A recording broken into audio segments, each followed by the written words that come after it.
love my players. When what they've done for 9 months, what am I going to do now? Criticize them because we lost a game here in the manner that they try. And the way they are putting the bodies through everything, some of them that probably they didn't even have to be here today. I'm not going to do that at all. I'm going to defend them more than ever. If someone has to take responsibility, that's me. And we have the most beautiful period of the season ahead of us. And now is a moment. In the season, you always have moments, normally 2 or 3. This is the first moment that we have with certain level of difficulty. We're going to say difficulty when we're going to play the Champions League quarterfinals and the run-up for the league. If it's this a difficult period, I believe that there are many other ones that are much more difficult. So stand up, make yourself countable and deliver like we've been doing all season. Every table so far, nothing's coming out. You're standing there, you're screwing me, and you're fucking useless. What is up, everybody? Welcome back to Ruthless Schooner. Welcome back to Smoke and Mirrors, where we are going to be talking a little bit more because the press conference has been released. It looks like I'm the first one to jump on it. I'm the early bird that catches the worm. So we're going to deep dive through this and have a little bit of a talk regarding the preview, regarding the Bournemouth game. Remember, welcome all to Ruthless Schooner, where either you be ruthless or just like this manager, eventually you will be replaced. Make sure you are smashing the like button. Make sure you're hyping the video. Make sure you are subscribing to the channel. We're on 75 subscribers. We are 25 away from hitting the first 100. 25 subs away from 100. Absolutely crazy since I've only started doing this properly again for an entire week. So it's been absolutely crazy. So thank you so much for that. And also tonight, guys, have I got it out there? Nope, I don't. I'll bring it to you in just a second. So I don't know if you noticed, you've been seeing me on my social media accounts on Instagram and so on, but there has been a new show that's been released, and there will be a new show coming up tonight. And that is, of course, Arsenal Hell Talk, the call-in show. The first call-in show I am doing on this new channel. The StreamYard link will be pinned in the chat. So if you want to come on and have your say later on, join me at 9:30 tonight UK time, 4:30 p.m. Eastern, 1:30 p.m. Pacific. And if you wanted to come on and have your say, please make sure you got a working mic and a working camera. And we will get you on to have your say on Arsenal, on football, and on anything in between. I've got a few people in the chat. Kawad's in the building. Big up, mate. Chat, good afternoon, everyone. Welcome back, mate. Smash the likes and subscribe. Thank you, mate. Big up to my mod, AJ. Hope you're good, mate. Please like the stream if you have not already, and so on. And does all the usual gubbins. Please subscribe to the channel. 5 likes so far. Let's get. I always go bare minimum, guys. Let's get past 10 likes. Let's get past 10 likes. So big up Carl Time. Big up AJ. Hope we're all good, mate. Arteta's new contract. This cannot happen. I hope not. I absolutely hope not. And hopefully we'll be getting more into it as the stream goes along, because obviously we're going to do the call in the press conference. Beg your pardon, and that. And obviously, there is Kawaja's YouTube channel there. Go smash a like and go make sure you subscribe to Kawaja as well. Doing bits over there. Appreciate it, mate. Yeah. I want to have a little bit of a discussion first, because there's something that came to my attention regarding I did a show, I think it was like 4 or 5 days ago now, where I said Arteta is literally ruining this not golden generation, but some generational talent for Arsenal, where it was the likes of Lewis Skelly, Ethan Nwaneri, and Max Dowman. There's been reports coming out earlier on this morning where, there's been some reports this morning in regarding of apparently Lewis Skelly and Ethan Nwaneri are potentially going to be sold in the summer to make way for more signings and so on. Now, as much as I don't want to see them go, you also have to look at this on a business standpoint as well. Let's be real. Look at all the players who've got on these stupid amounts of wages, okay? You're not going to get a lot of money for Trossard. You're not going to get a lot of money for Martinelli. God, I can't really speak or type today. I'm all over the place today. You're not going to get a lot of money for Odegaard. People say 80 million, no chance. You got more chance of freaking, I'd say it's more like 40 million, 50 million tops maybe for Odegaard. And no one's going to be that dumb enough to pay for Odegaard that sort of money, mate. Ben White, he ain't going to cost a lot of money. So you look at it from the business standpoint and you probably go, probably selling the 2 youngsters, Nwaneri and Lewis Skelly, sell them on for a fee, put them on a buyback clause, So if they do get sold again, Arsenal get first dibs on wanting them back. That will make most sense than anything. And then you sell them on from there. The thing is, though, we haven't seen Lewis Skelly play in the midfield as much as we should. Someone mentioned, I think it was Igal. It was in the fucking X. Don't worry. I think no, that's a lie. Actually, I think I fucking screenshotted this. Hang on. Let me let's go on to my bookmarks. I'm sure he said something. He has said something, but I haven't. Damn, I haven't even got down. That's really annoying to me. He basically says on the lines of, you know, if we get rid of Ethan Nwaneri and Lewis Skelly, it would hurt. But if we replace him with something great, you know, like a Kvaratskhelia, then it's not going to be the be all and end all. We could all move on it. There is a reason for that. But at the same breath as well, we haven't really got to see these kids really thrive under a proper manager. So I just wonder, you know, it all depends. If these two guys are saying we don't want to be here because of Arteta, then I think they will get sold. But I think if it all goes flat on our face at the end of the season, we've got nothing to show for it, then you look at that and go, okay, now Arteta's gone. We're getting a new man. Let's just say we get someone like, I don't know, Luis Enrique, for example. Let's say we get Luis Enrique. You're telling me Lewis Skelly and Ethan Nwaneri and Max Dowman, they're gonna want to move out of Arsenal. You know, there is just saying. There is a saying in that. And look who's arrived in the building. BBK, big up Taron, mate. Hope you're good. Brilliant performance again on the Bruce Banana on Shane's show last night. Make sure you subscribe to Taron on BBK Sports. Make sure you subscribe to Shane GOONER as well. Doing absolute bits over there as always. Two folders back in the building. Big up, mate. Big up, mate. Awesome. Michael Bundy, more like the psychopath. Yeah, listen, mate. He will continue to keep on doing this. He will continue to do this. It's bewildering to say the least. I've always stated that, you know, he's bringing injured players back. We've heard that Eze could be returning. Returning that early from a calf injury. BBK, my fellow American friend over there, you are aware of a certain Kevin Durant. You are aware of my boy for the Boston Celtics, Jason Tatum. Had calf injuries, played all the way, played through, and then eventually popped Achilles. So we've seen this happen in many sports before. I'm going to lose my marbles, losing Ethan and MLS to United. Another ex-Arsenal player going to them is annoying. If MLS goes to United, we'll be upset, but I think I'll be more pissed off with Ethan Nwaneri. If Nwaneri goes to United, that's even freaking worse. And there's BBK's link for his subscription for his channel there. So make sure you like and subscribe to him. This feels like another Gnabry and Kane situation rather than give them a chance. Harry Kane's a prime example.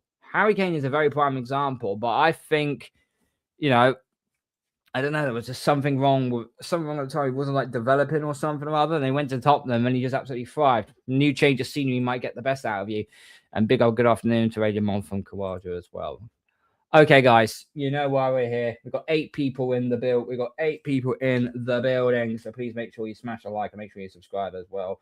We've got 7 likes. Let's get to 10 before the end of the stream, shall we? I don't really want to do this, but here we go. Let's go to Oopsie Daisy. What have I done now? If I clicked on the wrong bloody screen, you absolute twit. Here we go. There we go. Everyone, Meltell's press conference against Bournemouth. I know we don't want to do it, guys, but we're going to do it anyway. He may get a new contract, but remember, if we lose all the trophies over never few weeks, there's no way Arteta will stay because even top goons at Emirates will call for his. You say that, mate. You absolutely say that. The problem is, though, I think these freaking fans are too far gone. I generally think that these fans are just too far gone right now. I generally don't know where they can go from there. Because remember, Sir Alex Ferguson went on a 6-year drought when he was at Man United, but he eventually won the league. But the difference was, though, he won an FA Cup in 1990. And he had to win it, otherwise he was getting booted. He was getting sacked. So, you know, at the end of the day, you got to do what you can. Anyway, here we go then. I don't really want to do this, but this is our job at the end of the day, and we've got to cover it. Ahead of the return of the Premier League, Mikel Arteta has been speaking to the press before we take on Bournemouth. Mikel gave an update on his squad facing Bournemouth in the final 7 matches of the domestic season. You can read every word, blah, blah, blah, blah, blah, blah. Okay, let's see. Have I got my effects in order? Have we got it? Yep, we have got that one. And then, by the way, I haven't got a counter ready for when he says moment. Well, that's every time he says the word moment or moments. Please, in the chat, if me mods can just keep an eye on how many times says the word moment or moments, and then just add up, then just total it up. For me, it'll be grand. This may take a long while. On the availability of Saka, Odegaard, and Timber and Calafiori. Yes, there have been changes since yesterday. Okay, so the potentiality of Saka might play, even though I don't think he should. Odegaard, nope. I don't think he's available to play. He went off with an injury. This is why Eze's been rushed back. Timber, personally, I wouldn't play Timber. I would go somewhere different. I actually play Mascara. I would generally play Mascara. In that, I play Mascara there. If Timber's injured as well as Ben White, then I'd put Mascara there, and Calafiori as well. I don't think Hincape's coming back anytime soon yet. On if all four are available, I don't know. Some of them. Why can't you just give a straightforward answer? Why can you not just give us a straightforward answer? Good Lord. Okay. It's not the worst start in the world, but it probably will get worse. On the boost of having Eze back, here we go. You mean rushing him back? He is available. He has been ahead of schedule. You can't be ahead of schedule on a calf injury. My first conversation with him after he felt a niggle, he wanted to be available the next week. We knew that was impossible, but the recovery, the will that he showed from day one to get back as quickly as possible, how he's pushed the medical staff and himself to be there tomorrow is just great to watch. I don't know if I'm believing this or not. I would find it very hard. If you've come down with a calf injury, you wouldn't be rushing yourself back this early. You generally wouldn't be rushing yourself back this early. So overall, I feel like he is being forced back here. If Eze goes down and it's even worse, then we know it's a rush back. So make sure you timestamp that one. On if Hincape is still out, there will be changes tomorrow. Again, what does that mean? There will be changes tomorrow. What are you saying? Is Calafiori going to start? Is Miles Lewis Skelly going to start? Who's starting at left back tomorrow lunchtime? Come on, Mikel. You got to be a bit more freaking transparent than that. You got to be more transparent than that. Jesus Christ on a bike. On how much you had to pick up the players after defeats to Man City and Bournemouth. Well, that was from the previous press conference. So why we're recycling old material again? I think it's a balance. As I said the other day, it's better to observe first, to see the natural reaction, to see what we are made of, to see what's the first instinct, collective and individually from the players, and then you can intervene based on that. It's more word salad. Again. But to be fair, they didn't need much because their reaction was top, as I said before. Their reaction, what you mean, the 1-0 win against Sporting? That was not a reaction, mate. We played like ass. I fell asleep for 68 minutes before I woke up to finally watch the last 20 minutes of the game. That was just absolutely dumbfounded. Really, really is. Arteta was so confusing to listen to, Carl, mate. Eze clearly rushed back. He has been rushed back, mate. He clearly has been rushed back. Arsenal 2, Bournemouth 1. Come on, you Gooners. I will get into my prediction in a minute because I'm starting to have a little bit more doubt in it, but we'll see. But to be fair, they didn't need much because of their reaction was top, and I said already. The understanding of why we lost those matches and how we are going to put it right. And I think it was a really good reaction against Sporting. It was a dull reaction. It was a very, very, very dull reaction. I wouldn't say it was a positive one, because we performed pretty badly.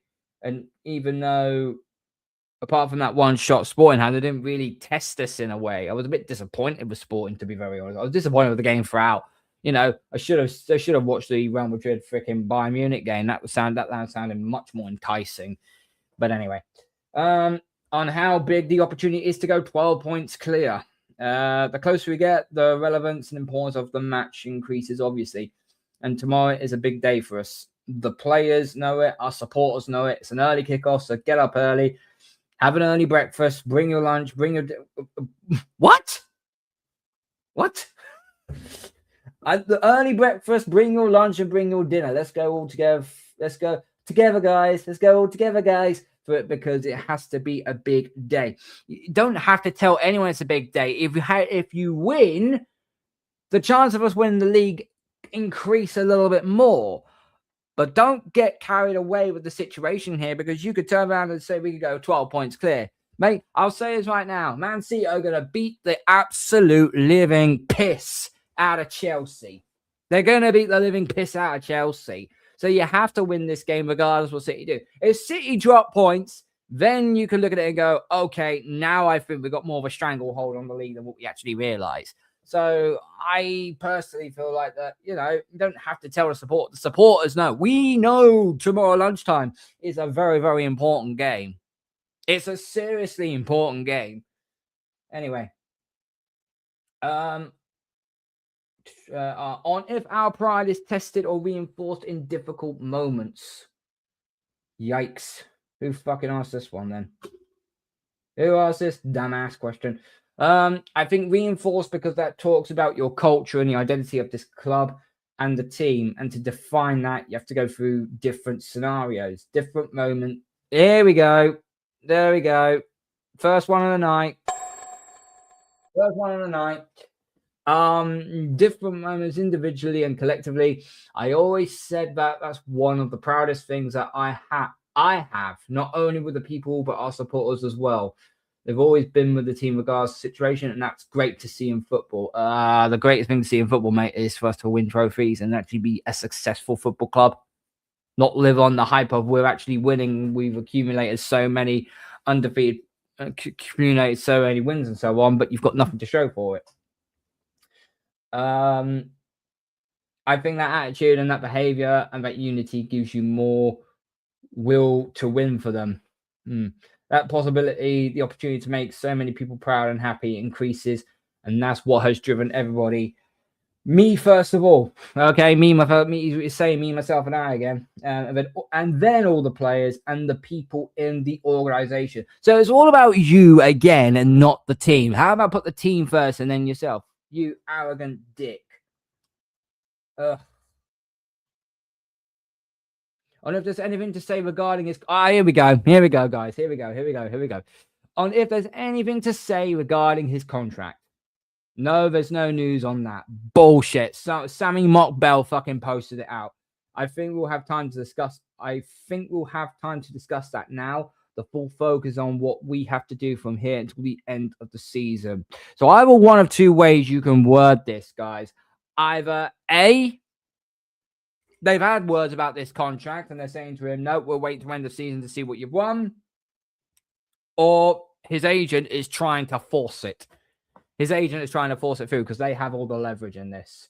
If he comes away with the league, then I think the contract will be discussed. And then that's when I still won't like it. I still think you just won one trophy in 6 years. I don't think it's going to cut the mustard as far as I'm concerned. Because the whole point after you win the league is to see if you can retain it. Is see if you can win more.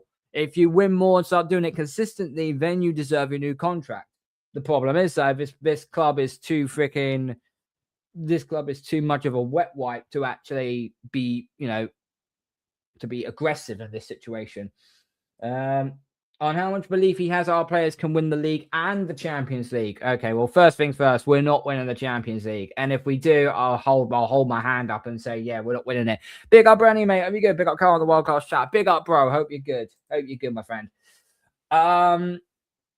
A lot, because I see them every single day. And first of all, the capacity that we have as a club and as a team, the will to win, and we recognize opportunity ahead. We're going to do our best and try and achieve that. Okay, I understand that, but I've always said it's league or bust. Okay, we're in the driving seat right now against Sporting, but we're still going to have to play Barcelona. We're still going to have to play or Atletico Madrid. We're going to have to play one of those two. That's not going to be easy. Either freaking Atletico will bully us off the park or fucking Barcelona will play us off the park. Either way, we are not in a good position right now. Even if you played a full-strength squad, which we're not full-strength anyway, but if you ever played a full-strength squad with the players that should be starting properly, I still don't think it will be enough. I still don't think it will be enough. On managing the DNA of the club with young players coming through at the same time as the ambitions of trophies. So this is linked to obviously Nwaneri and Miles Skelly, I'm guessing, and Dowman as well. It's part of us. I think at the end, what has to define this football club is to seek for excellence, seek for the best, regardless if you're coming from abroad. Okay, if we can have players from Hell End, it's obviously much better because the identity is there. We grow with them. We know exactly what they're looking for. But at the end, they have to earn it, and not just for a week or a month, for years like anybody else. It doesn't matter what department or what you have in the club. You have to sustain performers that has to be at the very highest level if we want to win and sustainably be where we want to be. Okay. So why are you not playing? So why did you loan out Ethan and Nwaneri if that's the case? Why have you left Miles Skelly to rot on the bench when you know we could use him in midfield? Why is Dowman not getting any more? Is not getting enough games? He's a baller. He's a certified baller, and everyone and their mother knows that. So I was saying about all these about these DNA of the club for young players and that, but you got to bed them in and you got to give them time. You got to give them time to mellow. Otherwise, because you did basically what you did with Balogun. You got rid of Balogun, but you kept Valverde and Nketiah. That's the biggest freaking ass backwards move I can recall. So I don't know. If the period of time to prove that younger players can become a part of our team is becoming if the period of time to prove that younger players can become a part of our team is becoming shorter. That sounded a bit fucking weird. The margins are shorter because we're doing something that is unprecedented. Well, not really, mate. If I'm honest with you, we're challenging for the league. We have players that play in competitions. Nobody else has done that at that age. So I think the balance is there. We are doing everything we can to accommodate that, especially because they deserve the opportunity as it's the best thing. Miles Skelly has barely played. Ethan and Nwaneri got loaned out. Dowman only comes on for short spurts, and it's only because you brought him on in the Everton game to bail us out of our absolute incompetence. You know, what are we doing here? Nobody's here to give a gift, an opportunity to someone that doesn't deserve it. Everyone that has been in and around the first team is because they deserve to be there. Odegaard and Havertz do not deserve to be there. Now, Havertz did get the goal in Sporting. Okay, Donkey got the carrot. Well done. But they don't deserve to be the one starting. They don't deserve to be the one starting because they're not good enough. Straight up garbage. They're not good enough. On the prime of coming up against Andoni Iraola, who is from a similar part of Spain. Yes, what he has done. Hang on, guys. Bear me a minute.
Sorry about that, people. So sorry about that. My mother dropped me child back off, but apparently he's not had a great day at his friend's house. Appalling behaviour, apparently. So I do apologise for that. I'm gonna have to fucking edit this video once it's fucking rendered and so on. Where was we? Oh, that was it. On the pride of coming up against Andoni Iraola, who is from a similar part of Spain. Yes, it's amazing what he has done together with the club, the consistency that they've shown, the manner that they've done it, and the amount of players they've sold. How they then reinvented themselves. The run that they are on is incredible because we know out of the Premier League, when it comes to pride, it's huge. When it comes to rivalry on match day, it's even bigger. It goes out the window. Bournemouth is not a rivalry. Bournemouth are the biggest draw specialists. They're on a good run, but they're on a good run because they're drawing a lot of games. So, I mean, Areola, he's a good manager. I'm not going to lie, but I wouldn't say he's like in the top 3 tiers of elite managers right now. Not even close. What's challenging about a 12:30 p.m. kickoff? Well, the fact it's that early. But I don't know. I think for every game we have to be there. We know the meaning of every match here and the opportunity that we have, especially when we play at home. We need to maximize every result. It's about individual and how we turn up there. It's actually impacting the game, the atmosphere, and the energy in the stadium. Whoever comes tomorrow, I ask them to be with that mindset, energy, and commitment because the team is going to respond beautifully to that. You sure about that? Are you sure about that? I very much doubt it. 12:30 p.m.s I absolutely hate. So I stick in the 12:30 p.m. kickoff in your ACCA. It's bound to screw you over. I hate the 12:30 p.m. kickoff. And to make matters worse, if we do not get the right result, it could ruin our entire weekend, and we haven't even got to it yet. On the benefit of most of our remaining games being in London, we need to exploit that and use that advantage. We've travelled so much during the last 9 months, and now it's not going to be that much. We'll have 2 clean weeks in between now and the final game of the season, so that's something very positive. Let's use it. Yeah, we have to play all of our London games. The problem is, though, Crystal Palace are trying to get into Europe. But no, I think it was difficult. Oh dear, this is hell raising. We're only halfway through. Not me. When we're going 47 minutes, this is crazy. Absolutely flipping crazy. Carl to double into collab with Shane. No chance, mate. No chance. I'd love to. Don't get me wrong, but it's very unlikely to happen. Very, very unlikely to happen. And what he's going to understand more about Eze lately. But great question. I don't know if that's sarcastic or not, but there we go. So one of them, I didn't know that he was so determined, so obsessed, and so willing to push his body. I didn't know that part of him, and it really surprised me in a really powerful way. How much he loves the game. When you take somebody's opportunity to play, you really see their reaction. Yeah. His was, wow, how involved he was in and around the team, the energy that he brings every day in the building, and then we use that time as well, obviously, to identify areas where he can impact the game, get his opinion wide and open about what he sees himself, where he's more comfortable, what he sees about the team. And I think we use that time in a really good way. This is just word salad. We know Eze, we know Eze is a number 10. He's a number 10, and he's the only one who can really unlock Victor Gyökeres. So I don't know what he's waffling about here. If West Ham United beat Wolverhampton Wanderers this evening, Tottenham Hotspur Spuds will enter the relegation zone for the first time in 18 years. Come on, the Hammers. Come on, my second team. Come on, my second team. That's all I'm going to say on that one, okay? On the spaces he was in when he was in form before he got injured. That's on the attacking side, but there are other areas as well that obviously he didn't feel they were that important, or things that we discussed that probably in other teams he hasn't discussed as that vital and important to change games or to win football matches. he recognizes now. He's such an intelligent person, and it's so easy to talk to him. Well, with all due respect, Eze's a number 10. He should be the one staying in attack and putting the through balls through. I don't know why he has to keep tracking back to defend. Hence the fact why now he's got another injury. Tottenham Hotspur relegation will be there. There will be a field day if I don't mean, I'm gonna say this right now. Now De Zerbi's. I don't like De Zerbi. He has the shelf life of milk. However, if he does keep them up, then fair enough. But I will give it 18 months before it all completely capitulates on him. But yeah. On if he sometimes decides first who can come off the bench to impact the team. Well, no one comes off the bench to impact the team. They come on for like subs. So if Trossard comes off, Martinelli's on. If Saka comes off, Madueke comes on. If freaking Gyökeres goes off, Jesus goes on. If it's a rough back, if it's Hincapié or Miles or Skelly, it's Calafiori that comes on. If it's Ben White, then it's Timber, or vice versa. Or Zubimendi for Havertz. You know, it's the same fucking shit. It's never changed. There are games that is, yes, not only for the impact as well for some physical restrictions that we can have, or to find some freshness, or the type of opposition players as well, and how we can adapt to what they do, or we can hurt them. And that's a big part when we have the players that we have, when we have players available. Why does this guy have to make this so fucking difficult to read? I generally can't fucking understand this. We have players available, obviously, to do that. It's a big advantage. Yeah, unfortunately, they're half-cooked, mate. They're legitimately half-cooked. And what makes Martinelli so effective in the role of a finisher? You only have to watch when he was under Unai Emery playing as the main centre-forward, mate, to know. What a dumb question. Well, first of all, his mentality, and Gabby is a winner. His mentality. What has his mentality got to do with being a finisher? Gabby is someone that it doesn't matter what you're doing out there. He wants to be the best, and when he starts, great. When he doesn't, he's still the same specimen and wants to win, and he will do anything to win. That's what I love about him. I'm going to be sick in a minute reading this. So you're telling me he is a winner due to his mentality, and he's still a specimen, and wants to win. He will do anything to win. What the fuck are we doing here, guys? What are we doing here?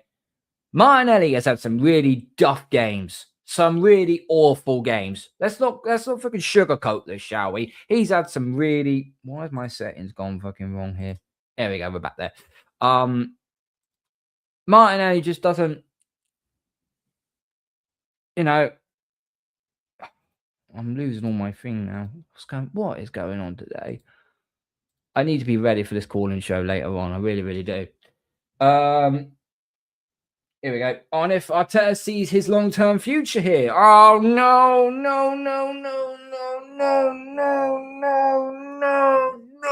What fucker asked this question? What? Who asked this question? I'm fully committed here. I'm really happy and I feel good. My family is good. I still have so much ambition of things to do in this football club. And for now, we are in a good place. Oh, Christ almighty. Give me a strength.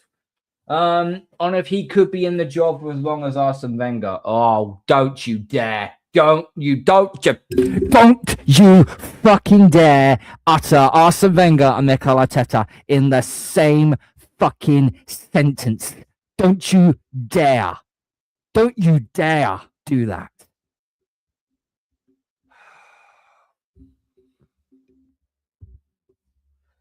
I'm going to say what I said to the fans. Bring your lunch and bring your dinner. When did Arsene Wenger ever do that? What did he ever say? Okay, I want you to bring your lunch and I want you to bring your dinner. And so, what the fuck is he doing? It's about tomorrow, and so for me, this is this job. That's a typo there, surely. It's about the presence, what you do on the day. give your very best, and feel that you are the person as well who can lead and inspire the group to achieve great things for the club. No, Arsene Wenger was the one who done it. He was an architect. And at the moment, here we go. It wouldn't take long. It wouldn't take long. I feel that way, and hopefully we're going to feel that way for the rest of the week with a great outcome at the end of the season. He says out there, look at that, great, oopsie daisy, great outcome of the season. The only great outcome we got coming of the season, bruv, is that you getting your freaking P45, or you walk because it's too painful for you to bear. On how Moreno's recovery is going. He's broken his sodding fucking foot, man. He's broken his foot. And what are we doing here? He's another one that is going to push every boundary. He's out of his boot now, right? So that's probably going to be like in a month's time then. He's doing quite a lot of exercise already. He's reacted really well to the surgery. He's got no pain. It's more for the medical staff to go a bit further on that. But I'm sure there is a chance to make that period shorter. If there is a person who could do it, I'm sure it's going to be Mikel again, as he speaks about Moreno. Listen, Mikel Moreno, he's a spare fucking... He's the spare spanner part that you don't use very often. He ain't a big deal. You put him up front, he might do you a job. You put him in midfield, he's a waste of time. Literally a waste of time. On Aaron Ramsey announcing his retirement. So first, I didn't know until a few days ago, Aaron Ramsey has announced his retirement. I always thought Wilshere was the better of the two, but Ramsey, the FA Cup was Ramsey's wheelhouse. That was his favorite tournament to be in. He was a good player. Ramsey was a good player, but he did kind of have some off games as well. So what's like a long career, a career full of great moments, full of challenges. And again, there's another one when you see those difficult Oh, for fuck's sake. Right, hang on. Let's go back again. A career full of great moments, full of challenges. And again, there's another one when you see those difficult moments. How he reacted to them, how he overcame certain situations that were very, very difficult. Top character, top guy, a very good teammate of mine. Yeah, who didn't fucking rate you, mate, by the way. What career he's had with different clubs, with his country as well. A different lifestyle, so I wish him all the best. Okay, so he has got some sort of... Oh, here we go, guys. It's the final flipping question. On trying not to concede set pieces to Bournemouth like we did last season. Yeah. We need to learn that lesson, certainly, and away from home as well. We conceded a set-piece goal the year before as well, so it's an area where they are really strong. And we certainly have to improve to create the margin, the game context that we want. So we're going to have to be really good in that. Thank God that is over and sodding done with. Yeah, that was car crash. That was car crash TV at its freaking worst. That was car crash TV at its sodding worst. Jesus Christ. We've managed to get this so far. We've got 10 likes. Okay, well done, guys. Well done. I'll accept that. I'll accept that. Great work. Great work, guys. This game coming up against Bournemouth tomorrow is one of high importance. And it is so, so, so critical that we win this game. We win this game. It's a 12-point lead. And it becomes, and it becomes, you could say DEFCON 1 for City in a way, because they know now then they have to beat Chelsea. I think City will take care of Chelsea. I don't think Chelsea are anything to write home about. The problem is with Chelsea, they blow hot and cold. Either they win and they win really convincingly, or they play like shit and they get absolutely tortured. And City are getting into form at the right time. So I think City will take care of business. With us, we know what this Bournemouth team are capable of, okay? They're draw specialists. My lineup for this game will consist of, will be Ryan in goal. I'm probably going to say it's going to be Calafiori at left back.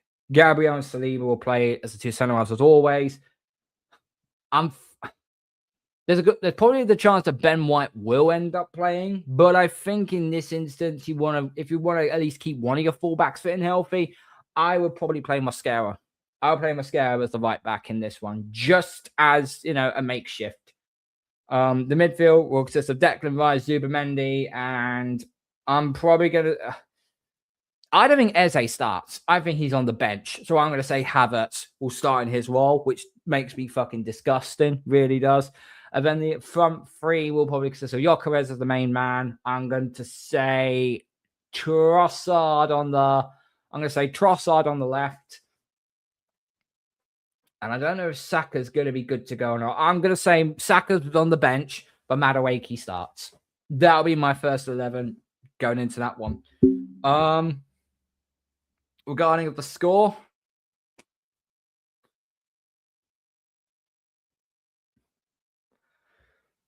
the popular scoreline I'm seeing right now is 2-1. Popular scoreline I'm seeing right now is 2-1. And it's going to be, you know, it's not going to end 2-1.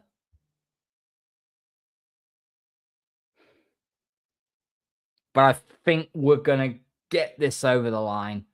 So I'm going to go 2-1 Arsenal. I think we'll get the win. Be 3 points. Pressure on City then. And we go into the City game with a 9-point lead. And listen, as long as, you know, as long as we don't lose that City game, I think then we're in a bit more of a much more comfortable position then. Yes, they still will have a game in hand, which will be at home to Palace. I expect them to take 3 points there. So, Gavinson, big up, mate. Hope you're well, mate. Hope you're good. So, yeah. We'll have to see. But I'm going to go 2-1 Arsenal. That's my lineup.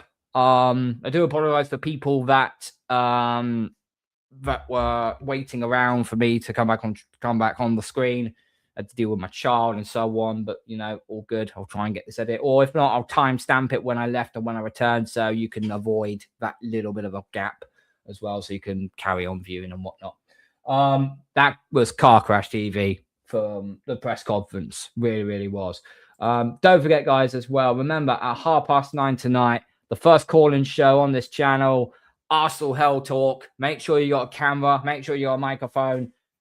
Please be polite. Please be civil in the chat as well. So make sure 9:30 p.m. tonight, UK time, we will have the call-in show. The StreamYard link will be pinned when we do go live. So make sure you keep an eye out on that. And follow the socials as well on Instagram, Ruthless Gooner 35.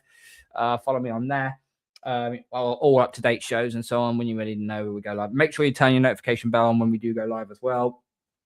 I'm not 100% sure who is live right now. Who is live right now on my channel?